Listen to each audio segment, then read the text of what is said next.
chronique du soir, c'est l'un des rendez-vous qui nous attendent. Vous savez, après la chronique du soir, je vous annonçais également une émission spéciale qui démarre à partir de 21h. Nous parlerons de l'actualité du moment, c'est bien le coronavirus, avec cette rencontre extraordinaire des membres du gouvernement. Mais avant cette tranche spéciale, nous recevons notre consultant politique Agapit Napoléon Maforican. Bonsoir à vous. Bonsoir Romuald, bonsoir à tous nos téléspectateurs.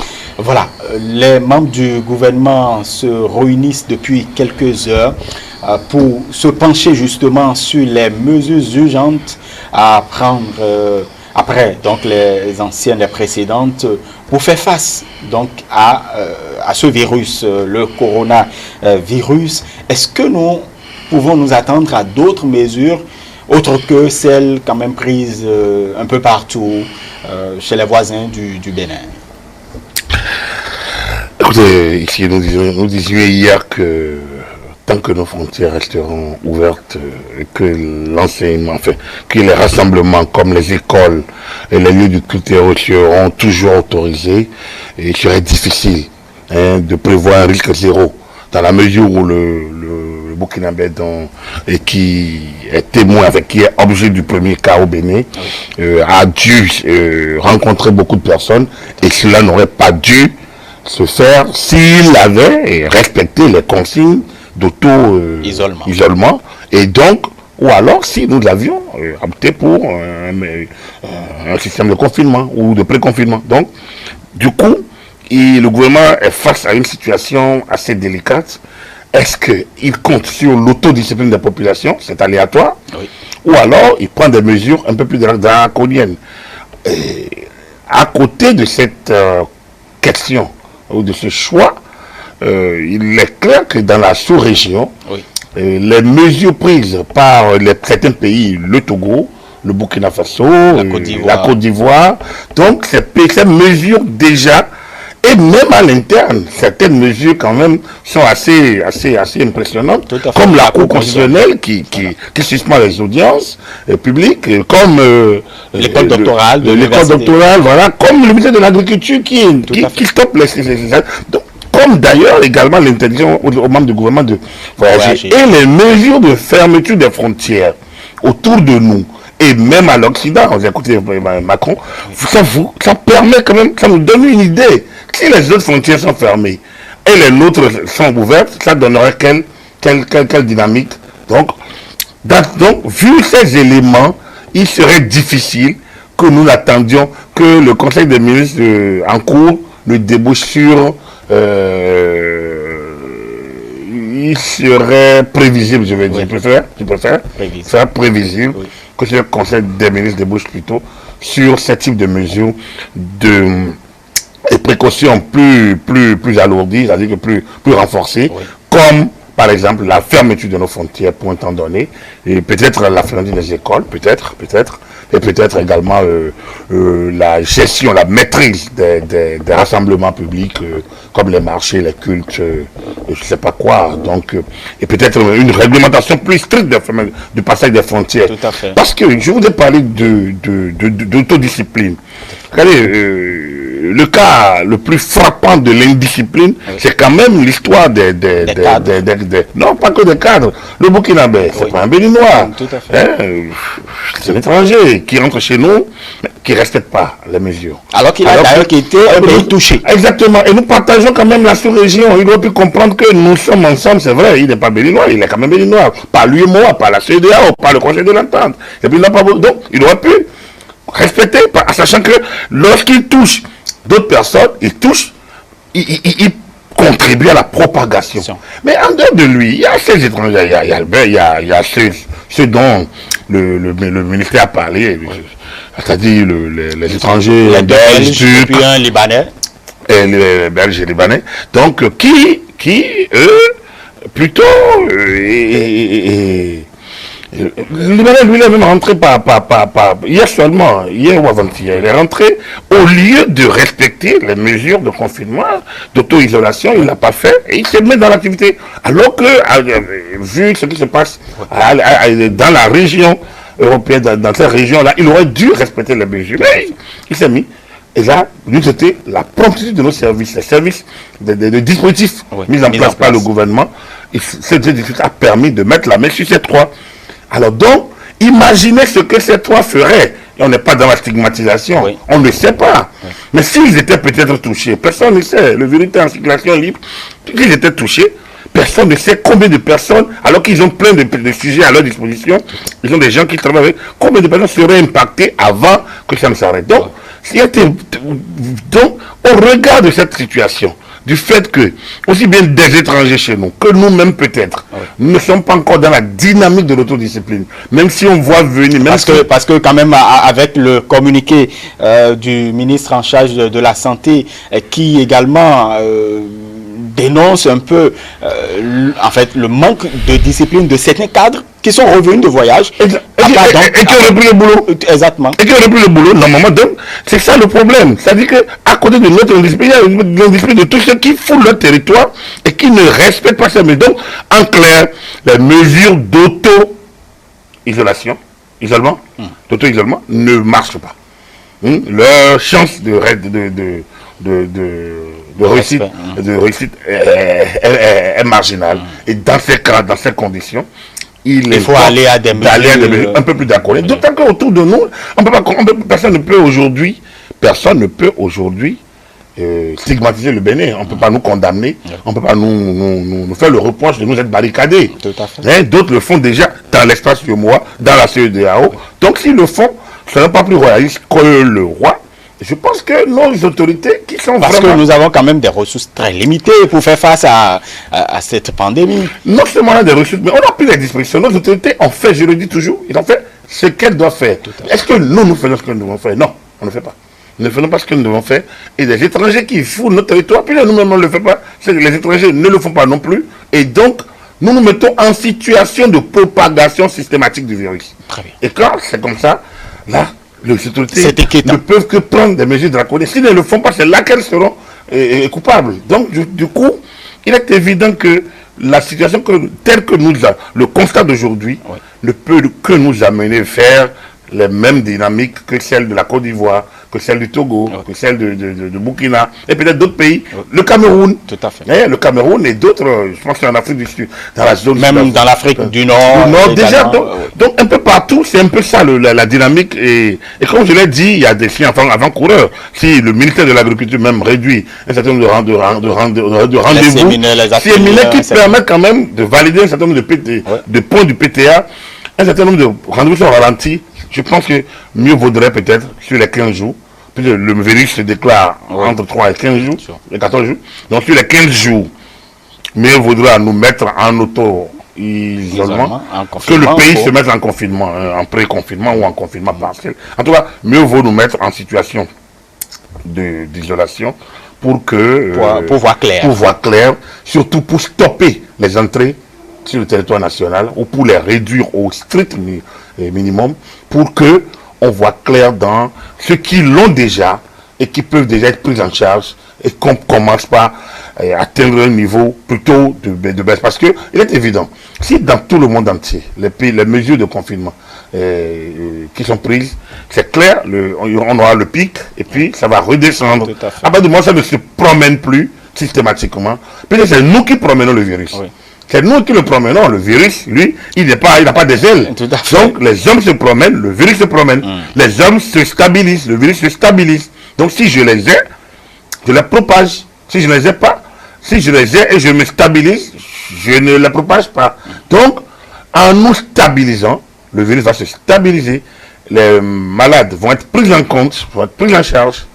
Et les autres n'auront plus à craindre, en respectant toujours les mesures de précaution, les préventions, les mesures d'hygiène qui sont préconisées par les autorités, en les respectant.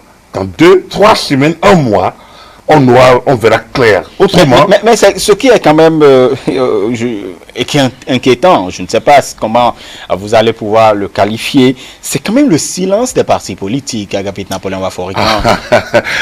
Oui, c'est quand même, c'est vraiment bizarre, mais Au fait, est-ce que ça étonne? Nous avons des partis politiques quand même apathiques, il faut le dire, surtout, bon, le chef de l'État leur a proposé de se regrouper, ils se sont regroupés, mais se regrouper, c'est toujours, est-ce que nous avons changé de mentalité? Pas systématiquement. Bon, un vieux parti comme le PRD le PRD a quand même publié, publié quelque chose, donc, montre qu'il est vieux parti, ancien parti, a des réflexes. Bon, les autres, ils sont préoccupés par les élections.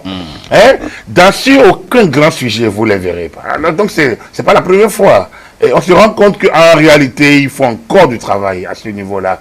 On peut. Je veux bien comprendre, mais quand même, quand on voit un peu la gravité quand même de la situation, comme on voit le gouvernement se débat pratiquement seul. C'est pas que le travail du gouvernement, c'est de tout le monde. Et les partis politiques qui ont pour mission d'animer la vie politique, hein, ils sont à la conquête du pouvoir, doivent nous montrer qu'ils se mettent également au devant. C'est quand même pas tous les membres de ces partis qui préparent les législatives. C'est pas eux tous qui sont au devant de la confection des listes électorales. Et d'abord, les militants doivent être en vie d'abord. Justement, il faut que les militants soient en vie et le moral. Alors, j'ai vu des partis faire des sorties, les gens chanter, danser, porter des uniformes pour fêter telle chose. Et on n'entend rien sur le corona. Depuis hier, depuis que le premier cas est arrivé, un parti qui vit bien, devrait déjà faire une sortie, un communiqué, une prise d'antenne, en tout cas, faire ce qu'il doit faire pour déjà ameuter les citoyens. Parce qu'on parle d'autodiscipline. Peut-être qu'ils le font peut-être dans leur forum. On parle d'autodiscipline. Il faudrait déjà que les partis sensibilisent les leurs, forment les leurs. Et leur montre quand même que le temps, nous sommes à un moment de grande coalition contre ce virus. C'est une coalition nationale et mondiale, oui. L'autre a parlé de la guerre. C'est une guerre, ça devient une pandémie, ça devient une guerre.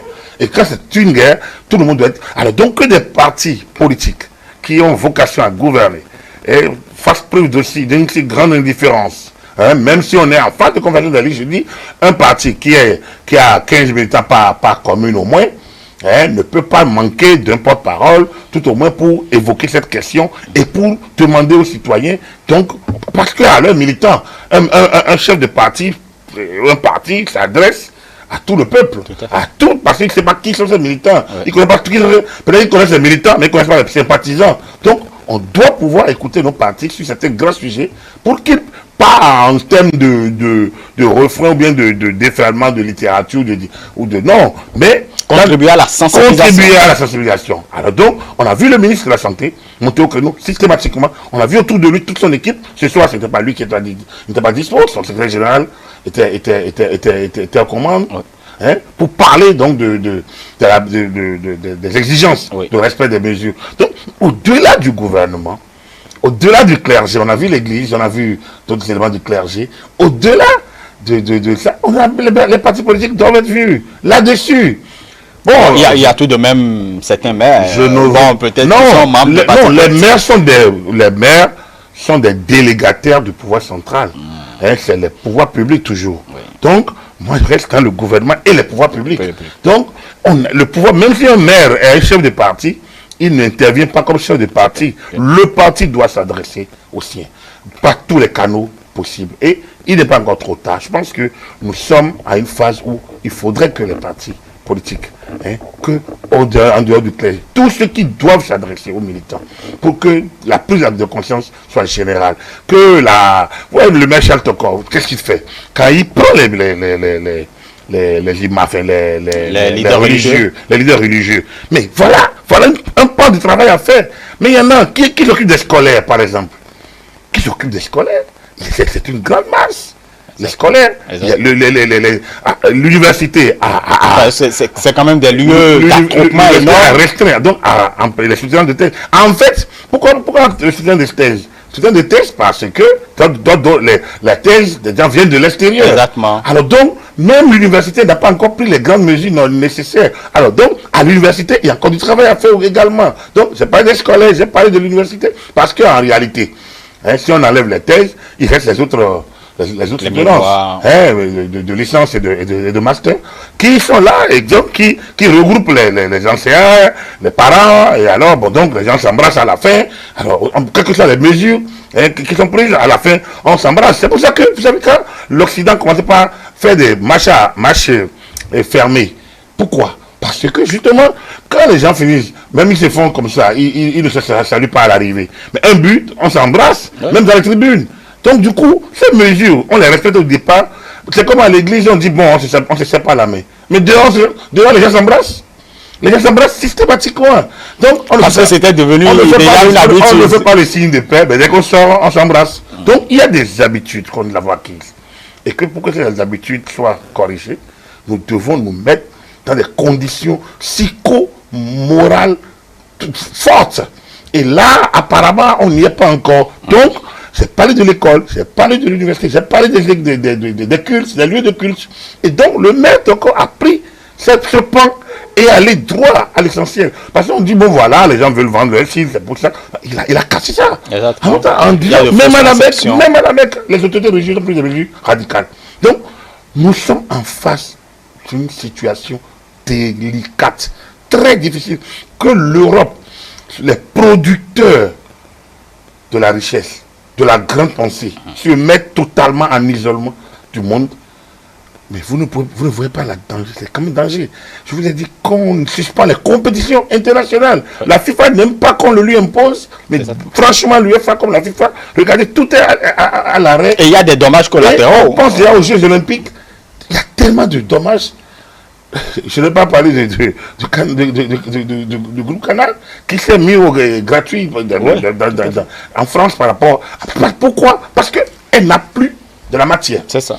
Le sport, qui est l'une de ces places au ralenti, il faut s'ouvrir. Bref, nous sommes dans une situation délicate, franchement inédite, de ceux qui vivent aujourd'hui. Je ne pense pas que quelqu'un ait vécu une telle situation dans le monde entier depuis que nous vivons. Tous ceux qui vivent aujourd'hui, qui prennent les décisions. Donc, quand on voit ça, on doit se poser des questions. Et même si nous sommes en période électorale, même si certains sont occupés, il faudrait bien que tout le monde se mobilise pour que l'opinion la plus incrédule commence par se convaincre que nous sommes obligés donc d'y aller et de ne pas que attendre le gouvernement. J'ai entendu quelqu'un dans les micro-trottoirs parler que le gouvernement doit. Le gouvernement fait déjà. Si chaque citoyen faisait écouter ce que dit le gouvernement, on n'aurait même pas besoin de confinement. On n'aura pas besoin de quoi. Quand vous rentrez chez vous, vous lavez à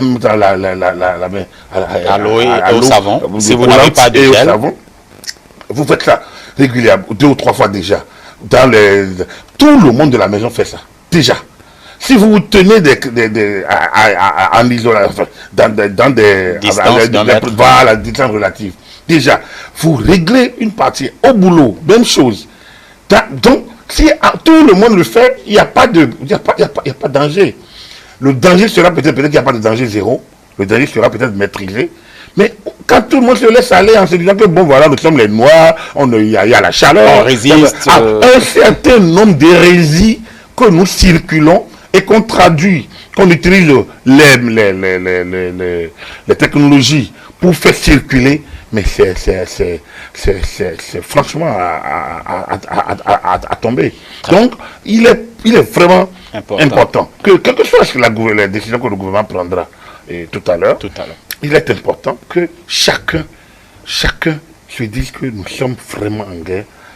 La guerre, elle est bactériologique, elle est sanitaire. Ici, c'est la guerre contre le virus Covid-19. Il faut que nous puissions nous en convaincre et que chacun fasse sa part du travail, sa part d'effort pour pouvoir. C'est ce que le président français a demandé aussi. C'était ce que le chef de l'État a écrit à chacun. La dernière fois, sur sa page Facebook. Et en demandant que chacun doit contribuer au bien-être de tous. Si nous avons travaillé ainsi, on ne sait pas. Donc, pour moi, je pense que les partis politiques, il faut qu'ils se réveillent. Il faut qu'ils cessent d'être des partis d'élection, des partis de circonstances, et qu'ils soient vraiment des partis qui animent la vie politique nationale. Et la vie politique nationale, c'est d'abord le bien-être des citoyens. Tout à fait. Donc, si vous n'avez pas de citoyens, vous n'avez pas de militants. Et si vous n'avez pas de militants, vous n'êtes pas un parti. Donc, il faudrait, c'est pas la première fois, je pense que dès que les phénomènes, il faut qu'on les sente.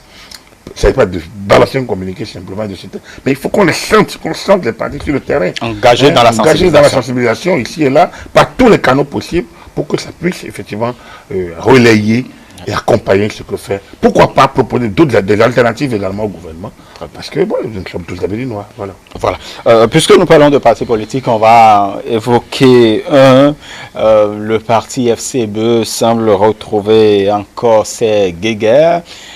Nous avons lu dans cette soirée, en tout cas, cette publication de Nourinou Achadé qui estime que son camp semble être écarté de la constitution des listes déposées à la Commission électorale nationale autonome par Paul Hongpè. Là, on est... En fait, je résume. On est de plein pied dans ce que nous disions, ouais, avec tout ce qui se passe dans le pays, dans le monde. Ouais, bon, lui, se lamente. Oui, voilà, bon, mon cas est abandonné par Paul Hongpè. Est-ce que c'est normal, ça? C'est ça. Il a dit qu'il fait le point partiel oui, mais après la réconciliation. Attendez, est-ce qu'on n'a pas besoin? Est-ce qu'on ne peut pas faire mieux? Est-ce qu'il n'y a pas... Est-ce que le timing est bon? Voilà la question. Est-ce que le timing est bon? Bon, alors, donc, on va me dire, oui, bon, il est libre. Oui, c'est vrai, il est libre. Alors, puisqu'il est libre, je suis libre aussi d'objecter, donc d'opiner sur la question, en disant que, mais, écoutez, qui sème le vent récolte la tempête, dit-on, non? Alors, donc, puisque lui et les siens ne croyaient pas aux institutions de la République, ne croyaient pas à l'administration, ceux qui y ont cru sont les maîtres du jeu. Pour moi, c'est aussi simple que ça. Il y a quand même eu une réconciliation. Nul ne peut se prévaloir de sa propre turpitude. Il y a une réconciliation. C'est vrai, mais nul ne peut se prévaloir de sa propre turpitude. Ça veut dire que la réconciliation, c'est moral. Il y a le pouvoir de pouvoir. Il est où? Alors quand vous avez un pouvoir, vous l'exercez ou vous ne l'exercez pas. Donc moi, je pense que dans les textes, dans les lois, dans les pratiques ou les usages, il n'est pas dit que la réconciliation a une valeur de quelque chose. À moins qu'on l'ait transformé ou bien par leur rencontre, on l'aurait transformé en une principale valeur constitutionnelle, je ne sais pas. Alors si ce n'est pas transformé en principale valeur constitutionnelle, donc je pense qu'il n'y a pas à se lamenter. Je pense qu'il y a à boire la calice jusqu'à la lie. C'est ça, ce parti FCBE. Je pense qu'on a écouté trop de chants qui étaient en roue libre, se donner trop de liberté, de réécrire les textes, de réinventer des notions de sciences politiques, les notions de droit, les notions de démocratie. On a écouté assez d'hérésie, assez d'anomalies pour qu'on continue d'en écouter. Alors donc voilà, ils n'ont qu'à régler le problème en famille. Je pense qu'on ne va pas passer le temps à... Enfin, je pense que j'en ai dit j'en ai dit un peu, mais bon, sinon, je pense qu'il y a des choses très, très sérieuses dans le pays pour qu'on puisse écouter des gens un peu gâteux qui se chamaillent. Mais c'est des gâteux qui se chamaillent autour des choses, à mon avis. Sinon, c'est un truc interne. Nous avons des lois. Les lois sont en application, à mon avis. Il y a eu un code. Est-ce que le code est respecté? Ce qui intéresse l'opinion et qui doit être commenté, à mon avis, c'est que le code existe et que le code, est-ce que le code est respecté? Si le code n'est pas respecté, il y a les voies de recours, n'est-ce pas? Bon, maintenant, à l'interne du parti, est-ce que le parti a un conseil de conciliation? Si le parti a un conseil de conciliation, il faut lui faire appel. Autrement, en écrivant, quelle est la finalité d'un tel texte? Si on se fait plus sérieux. C'est de faire le point partiel. À qui? Donc, on démobilise les militants pour ce qui en reste. Et donc, on ne fait pas, hein, ça n'honore pas le parti. Et au niveau des militants, on leur montre que la crise est encore permanente, la crise est encore là. Comment vous voulez que ce parti fasse bloc autour des élections? Donc voilà, le plus sérieux qu'on veut. Donc c'est pour ça qu'il n'y a pas de gâteux. Parce qu'en réalité, c'est de ça que les militants ont besoin aujourd'hui? Les militants ont besoin d'une mobilisation, sans doute. Ils ont dit qu'ils ont fait la paix, mais tant mieux, ils n'ont qu'à maintenir. Ce n'est pas la première fois qu'il y a des courants au sein d'un parti, ce n'est pas la première fois qu'il y a des difficultés. Alors, si vous décidez d'aller ensemble, vous y allez, vous essayez de régler vos problèmes, quoi, vaille que vaille, pour pouvoir préserver tout au moins l'unité jusqu'à la fin de la bataille. Mais si déjà avant même que la bataille ne se lance, on est en paix dans la phase de réceptivité, de recevabilité des dossiers. Et si déjà ça a commencé, je ne sais pas, on ne peut plus changer les positions. On ne peut plus changer les noms. Alors, donc, quand c'est comme ça, quelle est la finalité d'un tel texte? Donc voilà, c'est pour ça que je parle de gâteux. Je pense qu'il faut... Il y a assez de choses sérieuses. La classe politique doit contribuer à former une nouvelle élite, doit contribuer à former les citoyens, doit contribuer à former les militants. Et ce genre de choses, quand M. Nouréni, je me rappelle, sur ce plateau, il disait que lui ne croit pas aux institutions de la République. Il a déjà dit une fois, il ne croit pas à la justice de son pays. Donc quand j'entends ces choses, et vous voyez que c'est les mêmes personnes qui le font, je me demande, mais concrètement, ils se situent à quel niveau des lois de la République. Donc, si au niveau du parti, ils ne s'entendent pas, ils ne croient pas aux institutions de la République, ils ne croient pas à la justice. Il a dit, il ne croit pas à la justice. Au moins ça, là, il ne croit pas à la justice. Hein? Alors, donc, concrètement, il croit à quoi? Donc, voilà, un peu pêle-mêle. Pour moi, quand je lis ça, je me dis, c'est pour démobiliser les militants. Ça n'a pas haute valeur. Parce que si notre valeur, ça doit avoir, c'est de remonter l'info aux sages qui ont aidé.